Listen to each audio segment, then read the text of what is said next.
கவிதைக்கு பொருள் தந்த கலைவாணி நீயா?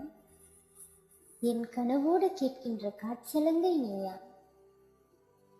பேச்சுக்கு உயிர் தந்த சப்தங்கள் நீயா? என்னை பேசாமல் செய்கின்ற மௌனங்கள் நீயா?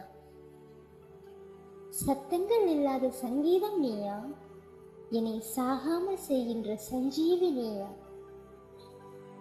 பருவத்தின் தோட்டத்தில் முதற்பூவும் நீயா? என் பாலைவனம் காண்கின்ற முதல் மலையும் நீயா? இரவோடு நான் காணும் ஒளிவட்டம் நீதான். என் இரு கண்ணில் தெரிகின்ற ஒரு காட்சி நீதான். வார்த்தைக்குள் உள்ளாடும் உயிரோட்டம் நீதான். என் வாக்கியத்தில் இசையாகும் உயிர் மூச்சும் நீதான். தூரத்தில் மயிலறகாய் தொட்டவளும் நீதான். என் பக்கத்தில் அக்கினியாய் சுட்டவளும் நீதான். காதலுக்கு கண் திறந்து விட்டவளும் நீதான். நான் காதலித்தால் கண்மூடி கொண்டவளும் நீதான்.